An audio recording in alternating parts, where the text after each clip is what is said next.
All right, good morning, everybody. So, did everybody have a chance to read through the book? All right, any questions over the readings?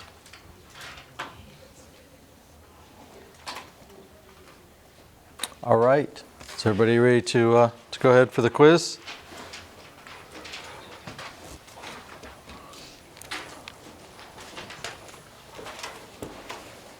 All right, there you go.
All right. So, what are some of the key rulings from the Warren Court? You guys just wrote them down, so. Racial segregation. Okay, what about racial segregation? But the Brown versus Board. Okay, Brown versus Board of Education, so you cannot segregate schools anymore. All right. The right to an attorney. You have the right to an attorney. So you guys actually hit the two major themes, right? What are the two big themes of the Warren Court? Racial equality. Racial equality and the rights to the accused. Like if you're accused of a crime, you have the right to defend yourself for that, right? All right. So those are the major themes of the Warren Court. There are a lot more. We could talk about those later today because you guys are obviously not wanting to throw out detailed information. So, election of 1960. Who was the president in 1959? Eisenhower. Is Eisenhower been a pretty good president to this point? Yeah. So, can Eisenhower be on the presidential election? No. Why? Say it again. Didn't he already serve with his term? He served 2 terms, and by this time, it is illegal. You know, you only get 2 terms. Franklin Roosevelt is the last person, and actually the only person to ever serve more than 2 terms. So if Eisenhower can't be the next presidential candidate for the Republicans, who's the next best option? The vice president. All right, Eisenhower's vice president, Richard Nixon, right? So the Republicans grab Richard Nixon. The Democrats nominate a guy named John F. Kennedy. John F. Kennedy is from Massachusetts, but he has this real problem. And it's interesting, I don't know if we would call it a problem anymore. Actually, I'm pretty confident we wouldn't, because Biden has the same problem. But he's a Catholic. I know, all of you are like, no, not a Catholic, right? Why is being a Catholic a big deal?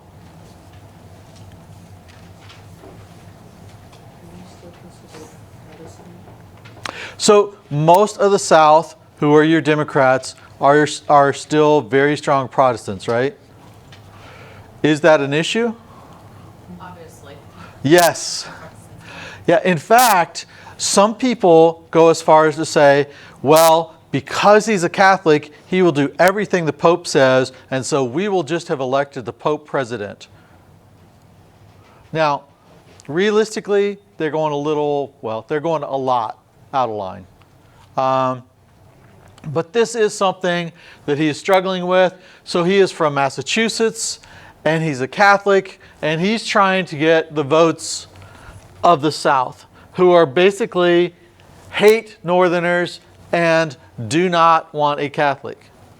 So if you know you're in this position and you want to get elected, what do you need to help you get elected? Southern Democrat. Okay, you need a Southern Democrat on the ticket. You need to pick somebody as your vice presidential candidate who is from the South, who is a well-known either Protestant or somebody who's an atheist, whatever, but somebody who is not going to be in the same kind of boat that you are. And in fact, if you look through presidential elections, you will almost always find that the president and the vice president are very, very different. They're different people, they come from different areas, and it is so that you can bring in all the people that don't like the president. Hopefully will be our, I can appreciate the vice president. So it is the longest and the most intense presidential campaign to that point. This is the first time that you have TVs where the candidates will debate on TV. If you want, you can go look. It's funny because during the time they had the debates, Kennedy and Nixon, if you watch TV, people said Kennedy won the debates. If you listened to the radio, you said Nixon won the debates. And people said it's because Nixon looked pale and sweaty, and he had just gotten over being sick, and so he didn't look as good. Kennedy was young and tan and nice looking, and so TV influenced everybody that much. Now, I will tell you, I used to put the videos up, but the videos are in black and white and they're pretty grainy. So to me, they're like grainy black and white videos. I don't notice the big difference. I can't tell in terms of what they look like and, you know, being sweaty and all that. So I gave up on that. But if you want, you can check that out, see if you can tell the difference. In the debate, Kennedy calls out Eisenhower and says, "You are not protecting the nation. You are letting the Soviets win the nuclear race, and they're going to take over, and they're going to take over the world, and it's your fault. So I'm going to come in and I'm going to protect us." Now, a couple of things that he says. One, he says that there's a bomber gap, that the Soviets are building more bombers than the US. And two, he says the Soviets are building more missiles than the US. And it's really interesting because Eisenhower never disputes those accusations. They were completely wrong, but Eisenhower, I guess, believed that it was more important to protect the classified that tells us we really did know how many missiles and how many bombers the Soviets had. But if he had ever come out in public and said, "Hey, we know we have more," the question would have come, "How do you know?" And he would have had to admit that we had satellites who were taking pictures of the Soviets, and he did not want them to know that. So he went ahead and allowed the stories to continue that we have bomber and missile gaps. The other thing is a guy named Castro has taken over Cuba, and we're going to talk about that in a minute, but he is a communist, and so Kennedy says, "Look, you know, you have a communist in Cuba, you should have been doing something about it." Very, very close election. Kennedy wins the popular vote, 49.7% to Nixon's 49.5%. So it's extremely, extremely close. The other thing that's really weird here, there's two pieces.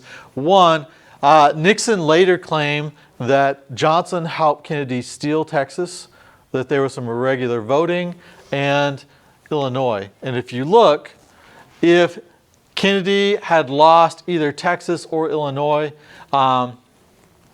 it would have flipped the election. So Kennedy goes through the rest of his life thinking the election was stolen from him. So kind of foreshadowing, when you get to Nixon next, you will watch and see Nixon becomes kind of a paranoid nut because he looks at this and says, this election was stolen from me, and he wants to make sure that doesn't happen again. The other thing about the map that's kind of interesting, you have the pink, you have the blue, and you have the yellow. Who's yellow? Can you guys see? The independent, It's a guy named Harry Byrd. was the independent. This is the just weird fact. He actually didn't even run. There are two states in the South, Mississippi and Alabama, who refused to vote for a Republican because we're in the South, we just can't do that.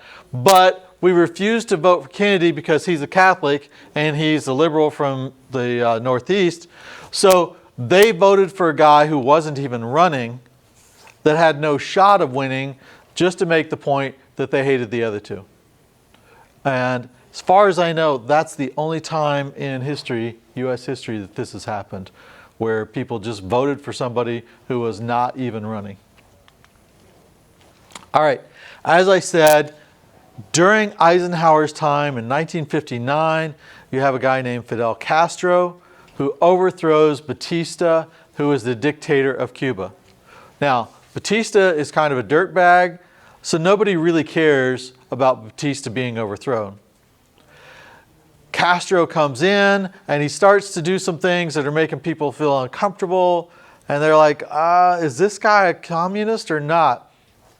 And then he just straight out comes out and says, yes, I'm a communist, I support the Soviet Union, and I want to be a lot closer to them than we are to the US. Now, that's a really dangerous thing if you think about it, right? How close is Cuba to the US? 90 miles, right? About 90 miles. And so the US is really concerned because now you have a communist government 90 miles from the US. There is the domino theory, right? What does the domino theory say? If one country falls, then the rest are just going to... Right. So if Cuba becomes communist, what happens to the Western Hemisphere? They'll slowly start becoming communist. It'll slowly start becoming communist, and communism will hit the US, and it'll be much harder to fight. So Kennedy campaigned saying, hey, Eisenhower lost Cuba, and we shouldn't have allowed that to happen. When he becomes president, he finds out that Eisenhower had actually set up a plan to overthrow Castro. And in this plan, they got 1,400 Cuban refugees, and what they're going to do is go into Cuba. The refugees will be sent into Cuba with U.S. support. We are going to have them attack into Trinidad, which Trinidad is right here. And once they attack into Trinidad, and the reason for Trinidad is the people in Trinidad hate Castro. So they will be supportive as the people come in. Once they set up a base there, then they will say, look, we are the new government of Cuba and we want U.S. support. And then the U.S. will help them defeat the Castro army and take over the country. Now, if things go badly, Trinidad is right next to some mountains, and in these mountains, they can go hide and they can establish the government there while Castro can't get to them, and the U.S. then help and kind of get them out of the trouble and then be able to overthrow Castro. So it's a pretty interesting plan. They decide that they're going to start out by bombing the air bases, but they're going to have planes that are the same kind of planes as Cuba. So it looks like somebody from the Cuban Air Force bombed their own planes. So it's all designed to look like the Cubans are doing everything and the U.S. are just sitting back and helping. Now, Eisenhower presumably has the CIA, well, he does have the CIA involved, so presumably he thinks that this is going to work pretty smoothly, and he has everything kind of figured out. The problem is Kennedy comes in, and Kennedy looks at this and he says, okay, what happens if things go wrong? We don't want the U.S. to look bad. So he says, why are we going into Trinidad?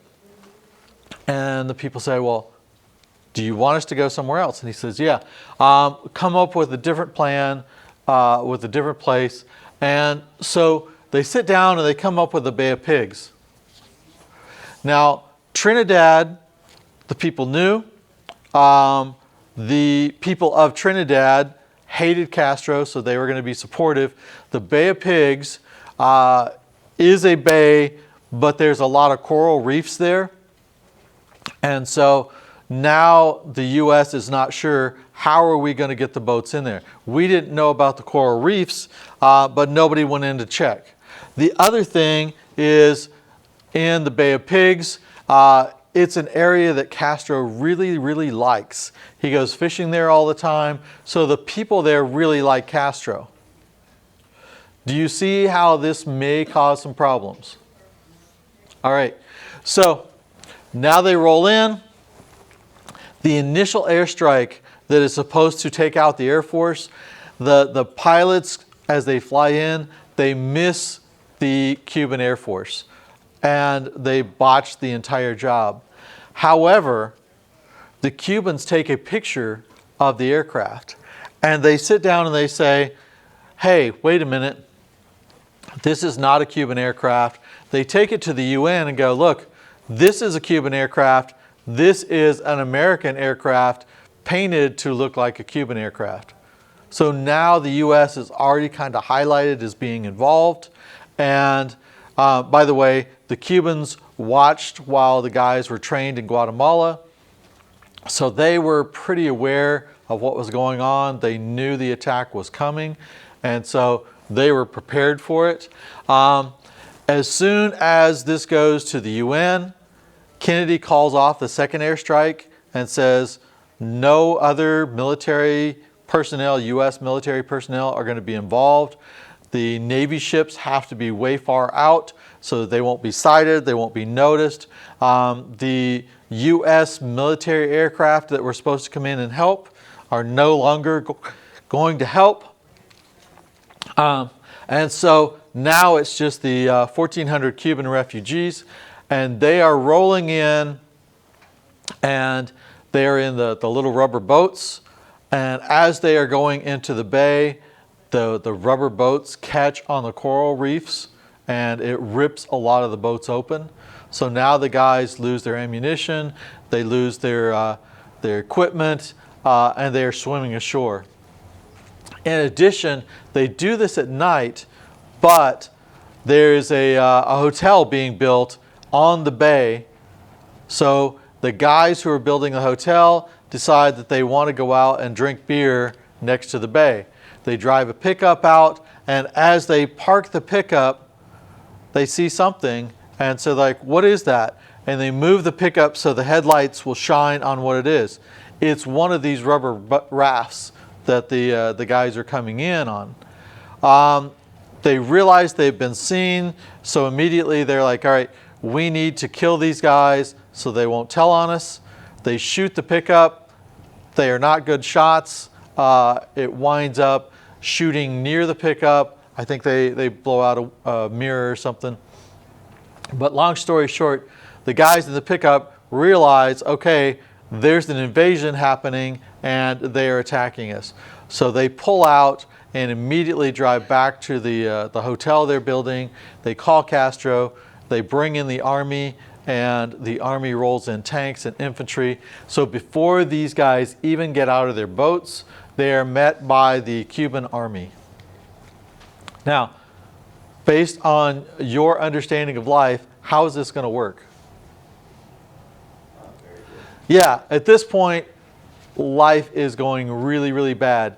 The other thing that's bad is the Bay of Pigs is surrounded by a swamp. So even if you do get up there, you can't get out of the way of the tanks.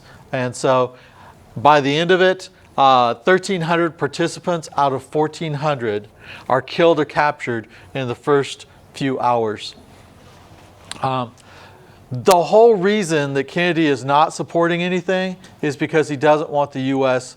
to be involved, right? He doesn't want recognition that the U.S. was supporting this.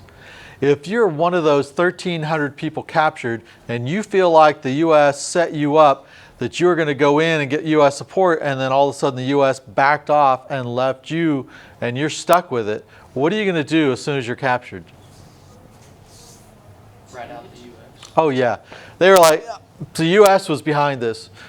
You know, we agreed to do it, but the U.S. was part of this.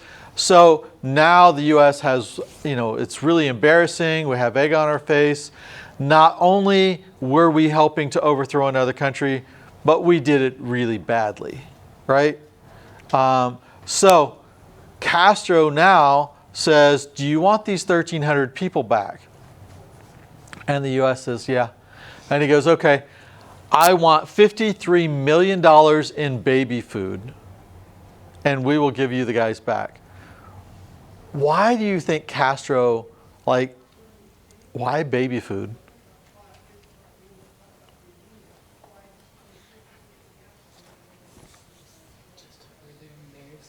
Yes, because he's like, I'm going to show that you guys are overthrowing me. I'm just taking care of the little babies in Cuba.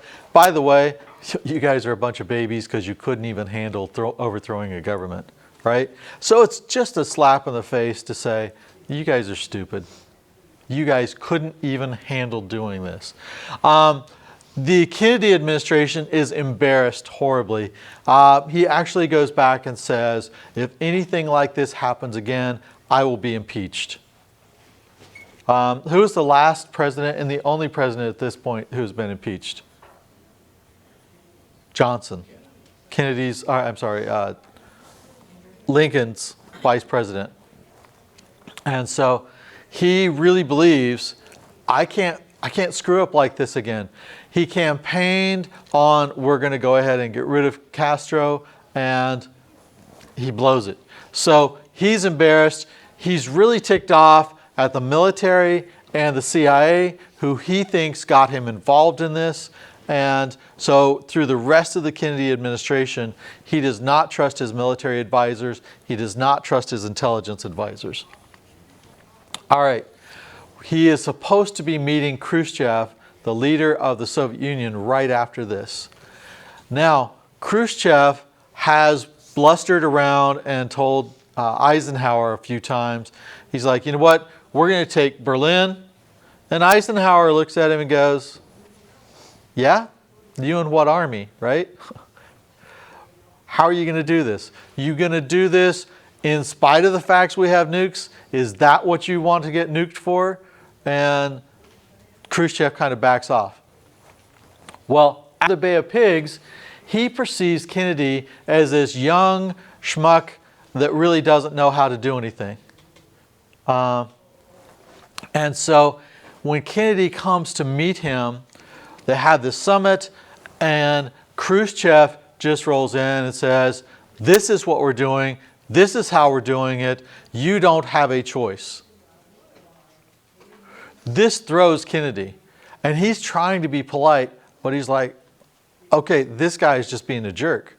Now he has to figure out how to respond. At the end, Khrushchev says, you know what? And get all the U.S. and all of the Allied people out of West Berlin, because we are going to take it. Now again, Eisenhower responded to this kind of stuff with, okay, if it's worth you being nuked, you go ahead and try. Kennedy doesn't have that confidence. Kennedy does not have the background that Eisenhower has. And so when he responds, he calls up the Guard and the Reserve, and he increases the U.S. military budget by $3.2 billion. This is his way to say, all right, if you take over Berlin, we will go to war. Why is he so concerned over Berlin? It's really embarrassing for the Soviets. Okay, because Eisenhower, he has said Eisenhower is not protecting the U.S., but Eisenhower protected Berlin for 8 years. He has already proven that he can't protect Cuba. He can't get Cuba back to the U.S., and he is afraid, if I lose Cuba and I lose Berlin, I'm going to get kicked out. So he pushes it. The Soviets start harassing the U.S., and this turns into a really, I think it's kind of amusing from hindsight, but the East Germans come in and they say, hey, U.S., you need to show us your documentation. The U.S. actually responds to the East Germans and they say, whatever. You don't run this place, the Soviets do. Why would the U.S. respond like that? Imagine you are in Oklahoma, right? And Texas has taken over Oklahoma. I know, I always use Texas as my bad area. Don't tell my wife that. So Texas has taken over Oklahoma. An Oklahoma policeman stops you and you go, you can't give me a ticket. I want to see a Texan cop before I'll accept the ticket. How would that make that guy feel? Pretty low. Yeah, you're not even able to protect your own country. And the interesting piece is the East Germans are not able to make any decisions without Soviet support. The Soviets will not let them. So it's a slap in the face to East Germany, and we try to make sure that we highlight that. You know what? You can't stop me. I want to see someone with Soviet credentials, and they can stop me because you don't have control over your own country. This becomes a real big frustration for East Germans. So meanwhile, a lot of East Germans are still escaping. So on August 13, 1961, the East German government gets so frustrated by everybody escaping and by the U.S. telling them they have no authority that they string barbed wire around all of West Berlin. And so no one can get out of West Berlin or into West Berlin without going through the checkpoints. The U.S. says, hey, we're going to have an embargo and we're not going to sell anything to Germany. And the Soviets go, oh, if you want to play that game, then think about, are you wanting to do the Berlin airlift again? Because we'll just shut off Berlin. And at that point, Kennedy kind of backs off and we say, all right. So the East Germans build the Berlin Wall. It is a wall that completely surrounds West Berlin, and then they actually start developing a stronger defense and wall around all of between East Germany and West Germany. So now Kennedy has been faced with communist aggression twice, right? Well, with communist offense twice. Once in Cuba, how did that go? Badly. And once in Berlin, how did that go? Badly. And so Khrushchev is like, you know what? I can push Kennedy around. I can make him do what I want him to do. Now, as I said, prior to the Kennedy administration and up to this point, the Soviets have no missiles that can reach the U.S. They have some planes that could fly and reach the U.S. with nuclear missiles, but they don't have the ability to turn around and fly back. So it would be a suicide mission. Even if they got through, they might drop a few bombs, but that would be the last they would be able to use those planes. They have no nuclear missiles that can reach the U.S. Conversely, because the U.S. got so nervous over Sputnik, they have numerous bombers that can reach the Soviet Union anytime they want and return, and they have 3 different kinds of nuclear missiles that can reach the Soviet Union and nuke them. Khrushchev looks at this and says, we have to fix this. And in fact, this is the first perfect president to fix this with, because I can push Kennedy around, I can make things happen. So he says, you know what? Let's put nuclear missiles into Cuba. Now, why does he have the authority to put nuclear missiles into Cuba? Because Cuba supports the Soviet Union. Because Cuba is supporting the Soviet Union. So he goes in and he talks to Castro and he goes, look, the U.S. tried to invade you. I'll put nuclear missiles in and I will protect you, and we will have nuclear missiles in Cuba. Now, if you have nuclear missiles in Cuba and they're 90 miles away, with these short-range missiles, they could still take out most of Florida. With the medium-range missiles, you could take out D.C. and all the way into Austin area. And as Oklahomans, we'd be like, yeah, Austin is fine. Go ahead and take it out, right? But the longest-range missiles could hit everything except the far northwest. So This is a huge threat, right? All of a sudden we go from very, very little capability to hit the U.S. with nukes to a very likely capability that the U.S. could be hit by nukes. So thankfully, he did say that the nuclear missiles would remain under Soviet control, and we'll get to that later. So all of a sudden, you start to see loads and loads of Soviet ships rolling into Cuba, right? Do you think the U.S. would care? Yes. So we start to, do a little more intelligence over Cuba. Why are these ships here? What are they doing? And all of a sudden, as they're flying over and they're taking pictures, we develop the pictures, and the intel guys are back in the back, and they're looking and they're like, ooh, these are nuclear missiles. Now, I have to have a shout out for the imagery intelligence guys. Used to just amaze me. There was one point when I walked in and there was a picture of flat stuff and then some dark dots on the picture. And I walk in and the guy goes, oh, yes, sir. Hey, these are this particular kinds of tanks and they're driving at this speed in this direction. And I go, give me the picture back again. And I'm looking at it and there's some dots on like a brown background. I don't know how they do this, but they are really good. And these guys were able to determine that what they were seeing were unfinished nuclear missiles that were being built. And so they notify Kennedy immediately, right? Because now you have nuclear missiles being built in Cuba. Kennedy is furious because Khrushchev told him that he wouldn't put missiles in Cuba. I know, everybody's like, what? A foreign person lying about something? That's just crazy.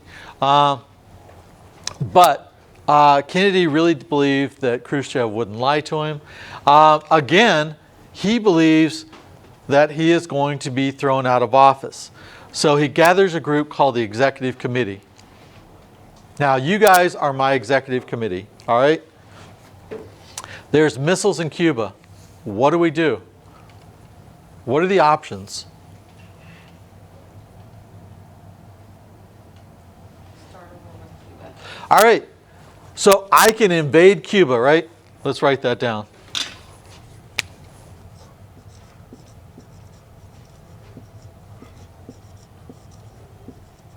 What else? Kill Castro. Okay.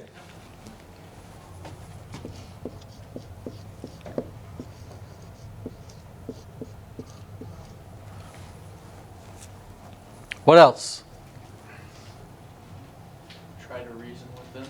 Okay, we can try to talk it out.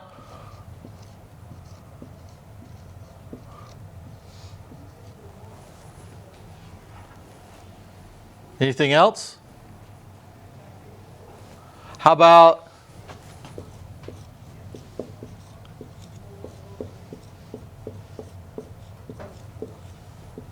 you guys like airstrikes? We can go in and bomb the nuclear missiles? Seem reasonable? All right, there's another one that most of you have accomplished since I asked the question. Any thoughts?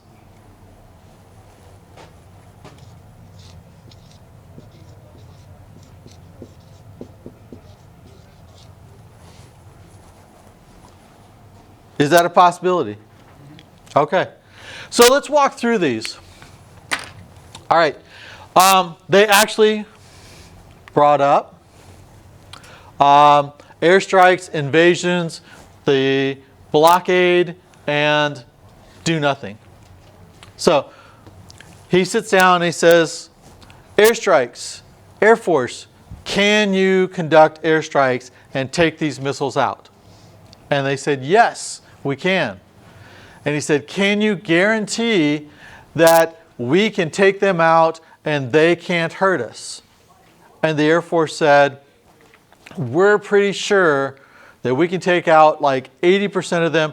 We don't know where all of them are, but we're pretty sure we can take out most of them. Now, if you're dealing with nuclear war, is that a good enough answer? No. And remember, how does Kennedy feel about the Air Force at this time? How does he feel about the military?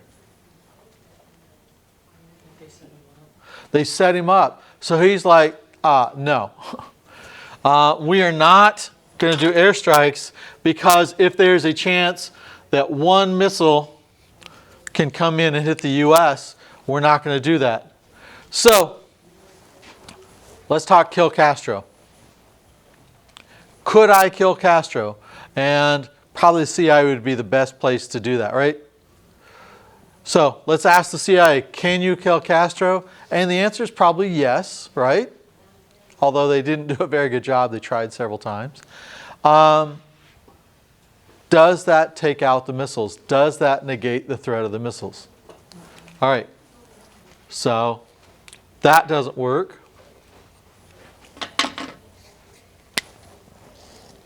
All right, try it into reason. Do you think that the Soviets would, or the Cubans, would listen to reason and say, you know what, you're right, we should just put the missiles away? No, why? Because they want to overthrow capitalism. Yeah, they're trying to overthrow capitalism. We actually have missiles that can reach them. They're like, no, that's not going to work. All right. Let's go with invade Cuba. He actually brings in the army and moves them down into Florida, and he talks to the army generals and he says, can you invade Cuba? And what is the answer? Yes. Yes. Can you take over all the missile sites before they could launch one? No. And again, is it worth invading Cuba and having a missile hit, I don't know, Atlanta or DC? No. So, all right, do nothing. Can he afford this option politically? No. So, what is the last option? All right, so negotiation. He says, we're going to have a blockade to prevent anything else from getting there. Now, I think that's kind of funny, because a blockade is an act of war. So he won't invade because it's an act of war. He won't do the airstrikes, act of war. But he does the blockade, which is an act of war. But he doesn't want to call it an act of war. So he says, we're going to establish a quarantine around Cuba to protect it from having more nuclear missiles come into Cuba. Now, there were actually nuclear bombers, nuclear missiles, and various other things down in Cuba already, right? So, had the Soviets wanted to, they could have started a nuclear war in the very near future. But the Soviets are still kind of hesitant. We could have beat them pretty badly. So they kind of back off. He then demands the Soviets remove the missiles. You have to get them out, or something bad's going to happen. He moves the military from DEFCON 5 to DEFCON 3. The DEFCONs are different than you might think. So every day, you're not in DEFCON 1, you're in DEFCON 5. If there is an increased threat, then you move up to DEFCON 4, and at DEFCON 4, everybody's kind of sitting tight. The nuclear missiles are always at DEFCON 4, or at least they were when I was there. You can move up to DEFCON 3. DEFCON 3 means we are getting ready to have a real fight, and you get ready now. you pull guys back from vacation. You make sure that everybody is sitting in the office and they're ready for whatever they're going to do. If you move to DEFCON 2, this is, we are almost ready for a nuclear war. DEFCON 1 means have your hand on the key, right? You're gonna have some excitement, and we're gonna go to war. So all the military moves to DEFCON 3, and all of the nuclear capable people move to DEFCON 2. This is the closest that we have ever come to nuclear war. And the piece that's interesting about this, while I was in missiles, every so often, and it was fairly often, you would get messages coming in. And most of the time, it would say Alpha, Bravo, Charlie, Delta, Echo. And you would grab the book and you would go, okay, all right, this means don't worry about it. It's just a message. You can hang out, right? Then when we were training, you would get a message and it would say Echo, Delta, Charlie, Bravo, Alpha. And you would go look it up and you go, oh, okay, we're going to war, right? But they would send all these messages so you'd never know if something unusual is coming up. That's the intent of those messages. They just consistently send them out so that nobody knows when you're doing something unusual. This time, Kennedy says, yes, let's go ahead and move up. The general in charge of all of the nuclear missiles and bombers, instead of sending out the little alphanumerics, gets on the radio and says, we are getting ready for nuclear war. I want everyone to move to DEFCON 2 and be ready to launch your nuclear missiles on the Soviet Union. Why do you think he would do that? Scare them? Yes. I mean, you have all these methods in place so they will not know anything that's going on. And he decides, you know what? Nope, I want them to know what's going on. I want them to recognize that we're about to go to nuclear war, and if we go to war with you, we will kill you. This is the same guy, I think I talked to you already about, he said, how do you know if you're going to win a nuclear war, or how do you know if you have won a nuclear war? If I have one man and one woman left to procreate, then I have won. So is this a guy that you really want to go against? No. And the Soviets kind of get that as well. They're like, okay, we really don't want to go to war. So there's a lot of stuff that happens here that a lot of people are not aware of. I talked to a gentleman. We actually, in the middle of the Cuban Missile Crisis, launched a nuclear missile from California. It was a test launch to see if it would go. They were out there and they weren't watching the news. They had no idea that we were in a higher threat, and they were ready to launch the missile, so they just let it go. It is shocking to me that the Soviets did not respond, but they didn't, thankfully. We also had a U-2 that was flying and doing intelligence, and it got lost and went into Soviet airspace a lot further than it should have. And again, it's very shocking to me that the Soviets did not think that this was a B-52 coming in to bomb them with a nuclear missile. But we make it through this time. A reporter came in and told the White House, hey, the Soviets say that if you will go ahead and promise not to invade Cuba, they'll remove the missiles. This never came from the Soviet Union. But it gives the U.S. some ideas. So John F. Kennedy, Jack Kennedy, sends his brother, Robert, over to speak to the Soviets.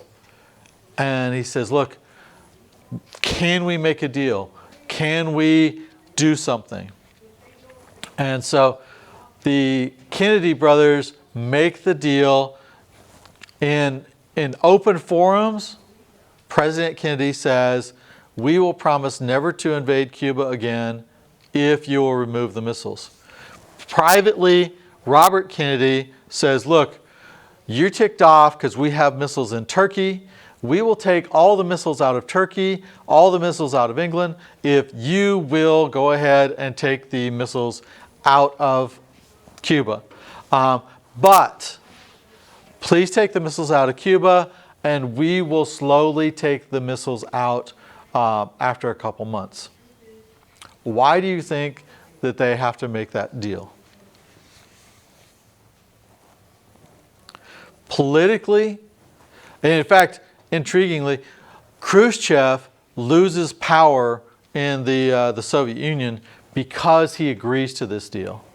He knows that if we have a nuclear war, that they will be torched, and we will have a few nuclear missiles hit us, but not nearly what they are going to see. And so he backs off, he becomes the loser in this, and over a little while, he loses so much authority in the Soviet Union that they get rid of him. Conversely, the U.S. comes out looking like the heroes.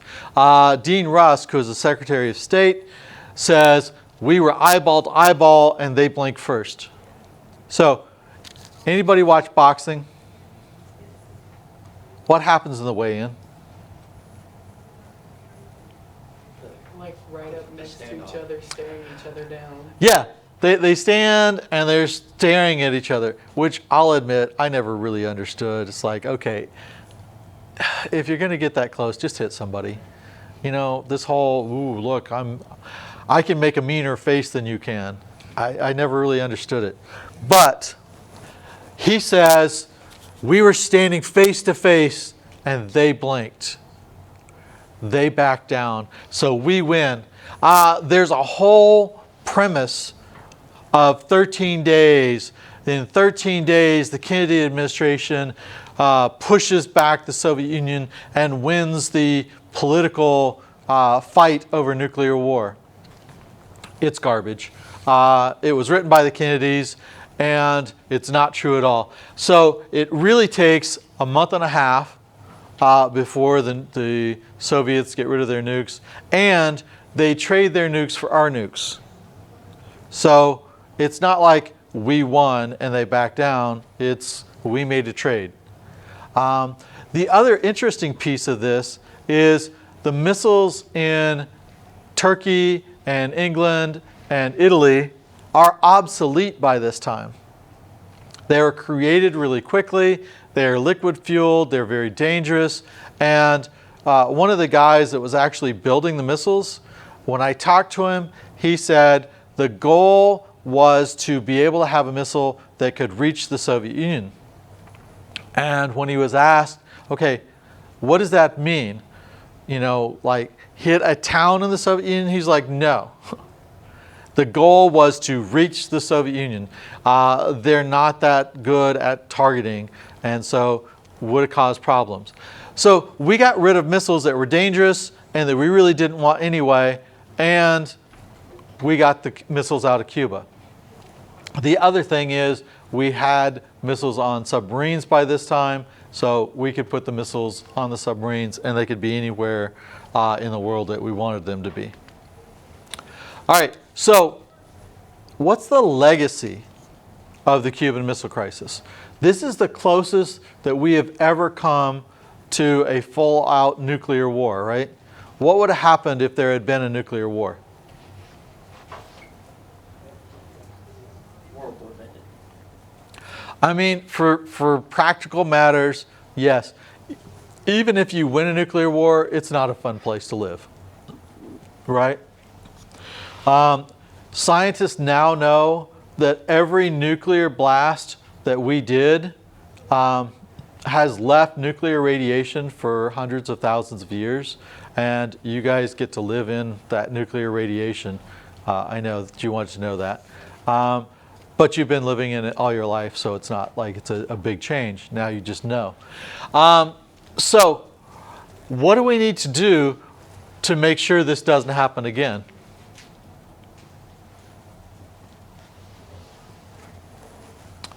All right, so the first thing is they establish a hotline. Why would you want a phone between Moscow and the US? To be able to communicate if something like this ever happens again. All right, one of the biggest problems we have during this crisis is we can't talk to each other, right, directly. And so when the reporter comes in and says, hey, they'll move the missiles if you promise not to invade Cuba again, we don't know, is he really representing the Soviets? Is he not? The other thing is, if you start presenting things over the radio, over newspapers, all of your people get to hear the same thing that you tell the other people. So there may be times when I want to tell you something and I'm like, you know what? I'm really nervous.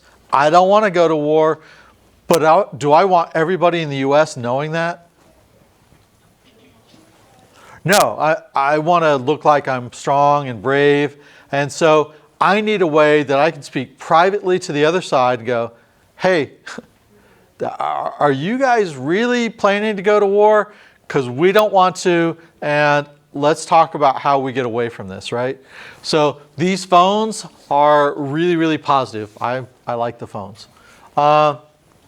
We also really reduce our nuclear weapons capabilities. There's a guy who comes up with the plan of nuclear war. And he says that, try to erase this really quickly.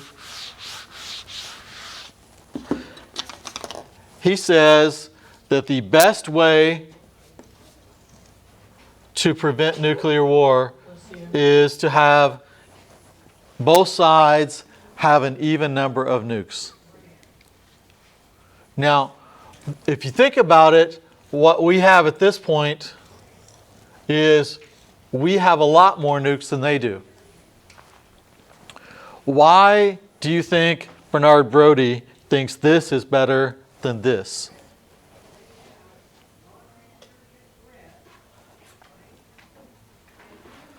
All right, if this side attacks this side, what's going to happen immediately? Retaliation? Retaliation. So you may take out this side and they will take out you. So this is mutually assured destruction, right? Here, I might think I can go in and destroy all their missiles before they can respond. And so then I'm safe, right? So these people have a little incentive to shoot first. Now, intriguingly, Brodie says these people also have an incentive to shoot first because they know that they're going to lose, but they think if I shoot first, I can take out a portion of these and they can only hit me with a portion of their missiles. So when the Kennedy administration reads Bernard Brodie and they say, this is dangerous and this is what we have, what they do is they take out a lot of the missiles and they make it so that we are even with the Soviets. So Kennedy comes into office saying, we're behind, we need to build missiles, we're behind, we need to build bombers. By the end, he actually gets rid of a lot of the US nuclear capability so that we're even with the Soviets because he thinks this is going to be a lot less dangerous. Now, this is the reason that I am super happy the Soviets did not give Castro the ability to launch the missiles. We have found out, historians have found out, Castro is furious when the Soviets remove the missiles. He believes that Khrushchev left him hanging And even though they got the promise that the U.S. would never invade Cuba again, and he says that he would rather have died in a nuclear war than to have the Soviets walk away from him. So he would have launched the missiles into the U.S. Rather than back down. So you can thank Khrushchev for not allowing not allowing Castro to have any ability to start a nuclear war. He also says that the Soviet Union is a bunch of losers and they're wimps, and so now he says it's my responsibility to incite Cuban communist revolutions around the world. So he goes into Africa, he goes into South America, he goes into Central America, and he sends people to incite communist rebellions everywhere he can. All right, so now that I've tried to destroy the world for you, let's go back to civil rights and have a little more happiness, all right? All right, so what happens with civil rights? Kennedy is a Democratic president with a Democratic Congress. So he can get anything he wants through Congress, right? Except, remember, where's Kennedy from? From the Northeast. And he's a Catholic. So are the Democratic Southern Democrats in Congress going to support Kennedy? No. And so even though he is controlling both the House and the Senate, he is weak politically because the Southern Democrats won't help him. So a lot of the movement for civil rights comes from the people themselves and from the court. In February 1st, 1960, some guys from a local college are frustrated and they say, you know what? We want better civil rights. We want to be treated better. They go into the local Woolworths and they sit down at the little food booth and they ask to be served. Now, it's illegal for the people in Woolworths to serve them in the area they're at. Why do you think they go to Woolworths? This is an intriguing question to me that I had to get figured out. And I hope you guys think about some of these questions, but why would they hit Woolworths?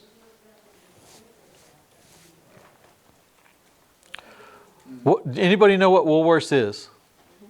It's like a regular store, like Walmart. So you guys have been in Walmart and they have the pizza place, right? All right. This is like the pizza place in Walmart. Can anybody walk into Walmart?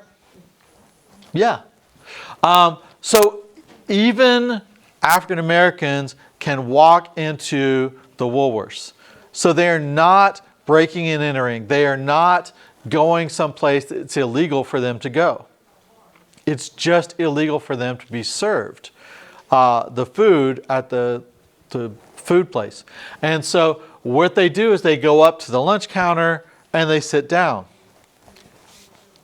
And the person who is serving there says, I'm sorry, you shouldn't be sitting there. And they say, no, we're just going to sit. We would like to order some food. And the person at the counter says, yeah, I can't serve you food. And you know that. And they said, well, that's fine then. We'll just sit here. Is it illegal for them to sit there? No, they are allowed to come in. So they are not breaking the law. They are just sitting in the area where people are served. And so people come by and they're like, why are you sitting here? Well, we're going to order, right? And so, long story short, they sit there all day and they are never served. The next day, what do you think they do again? They come back and they sit down. Now, let's go back. What are these guys wearing? slacks, nice shirts. Yeah, some of them have suits on. Why would they be dressed like that?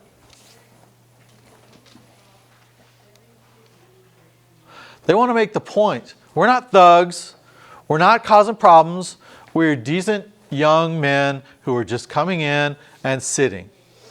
And we'd like to order. Well, by the second day, people are starting to see what's going on, and they don't want this to happen. So now they start coming up, and they will knock somebody off their chair. And the young man will just get up and sit back in his chair. Or they'll come up and dump a Coke on him. Or they'll throw a salt shaker at him. Right? They are making obnoxious gestures. They are making life difficult for these guys. How do these guys respond? Just continue to sit. They just sit. If I get knocked out of my chair, I just get back up and I sit in the chair. I don't respond. I don't respond with violence. I don't start screaming at someone, right? Why do you think they do this? To make the others look bad. Yes, because now the press starts coming in. And the press sees these nicely dressed young men sitting at a counter, and they're being treated horribly by jerks, right? Who comes off good in this situation? The one sitting at the counter. And so this spreads to 54 cities. And finally, the Greensboro place opens up the lunch counter and says, this is too much bad press. We are looking very bad. Let's just let them eat, because as soon as we let them eat, things will kind of go away and settle down. They also have the Freedom Rides, May 4th, 1961. So why May 4th? Most of these guys are college students, right? Why May? College is out. And so they say, you know what? It's illegal. The court has declared it is illegal to say that you can segregate on interstate transportation. So they get on a bus in DC, and they're going to ride the buses all the way to New Orleans. And when they ride, they are going to ride with white people in the front and black people in the back. Why would they do that? To show that they're segregating the bus. To show that the buses are desegregated, so when it moves into the South and people try to force them to move, they'll say, nope, you cannot do this. Why do they start in DC? Because DC is the furthest south place that you can get on the bus and not be segregated. So as soon as they drive south, they get into Virginia, where they try to segregate them. And they say, nope, we're already on the bus, we're already in these seats, you cannot tell us to move. They go all the way down into Alabama, Anniston, Alabama. All along the way, people hit them, they pour things on them. Again, pretty horrible stuff, but they just stay where they're at. Now, the bad part is, in Anniston, people actually throw a bomb into the bus, and the bus catches on fire. They come off the bus. As they come off the bus, the police are there, and they expect the police to protect them. Instead, the police beat them and arrest them. So at that point, the U.S. federal marshals come in, and they protect the students, but they do strongly suggest, they're like, look, you guys are going to get killed. We will try to protect you, but you have to stop, because it's not safe for you to do this. And they've made their point that interstate laws are not being obeyed in the South. James Meredith enrolls in Ole Miss. He already had a degree, so he didn't need another degree. He just said, I'm going to go ahead and go to Ole Miss because you won't accept blacks. He was a veteran. He put in that he had education, and they allow him in, and he goes, oh, I forgot to put I'm black. And they said, oh, then we forgot to tell you you're not coming. And he called the U.S. and they said, okay, nope, you have to. So it's all designed to push the issues. You have the Warren Court, Brown versus Board of Education. So all these things are designed to show pushing African American and minority rights. And then these things are pushing to give, if you are accused of a crime, you have more freedoms. You have to be proven to be guilty, and you have rights. All right. Then we want to get into Vietnam. In Vietnam, we had already started. The guy that is running South Vietnam is Ngo Dinh Diem. And so he is an autocratic ruler. He won't listen to Kennedy when Kennedy tells him what to do because he's like, it's my country. You can't tell me what to do. So finally, the Vietnamese generals are frustrated and they say, hey, U.S., would it be okay if we overthrow him? The U.S. says yes. So they seize him and his brother, and then they murder them. We find them in the trunk of a car on November 1st, 1963. And now that the U.S. has basically overthrown and murdered the leadership of South Vietnam, it's really hard for us to walk out. Because had we left Diem and said, you just do your thing, if they lost, it would be their fault. Now we killed them, so now we're responsible. And this is the end of the Kennedy administration. Less than a month later, Kennedy is down in Dallas. He is trying to get reelected, and so he wants the people to see him. He says, I'm going to sit in an open car. I'm going to wave at the people. The Secret Service are like, don't do that. You're going to get killed. He says, nope, it's more important. I have to be seen. So he goes in Dallas. Lee Harvey Oswald shoots him. Oswald is arrested, and 2 days later, he is moving into the court, and a guy named Jack Ruby shoots Oswald. Now, a lot of people believe that it's to ensure that Oswald will not speak. We have no idea what Oswald would say, but President Johnson immediately calls the Warren Court, the Supreme Court, and he says, look, I want a commission to find out what happened, and the commission needs to come out with, hey, there's solid evidence that Oswald shot him. And so they do. They come out and they say Oswald shot him. No one else was involved. That is the only facts that we have. There's a lot of people who don't believe that, but the assassination causes the entire country to support Kennedy. You have everybody has these rose-colored glasses that say the Kennedy administration did wonderful, wonderful things. While Kennedy was around, lots of people hated him. But once he dies, once people see him shot, then they're like, nope, we really love him. And we will talk about Johnson using Kennedy's memory to get civil rights through. So, all right, this is what we went through today. And these are the questions that we are going to go through Monday. All right. So I apologize for rushing through the last of that, but we will talk a little bit more about the Kennedy administration at the beginning of next class period.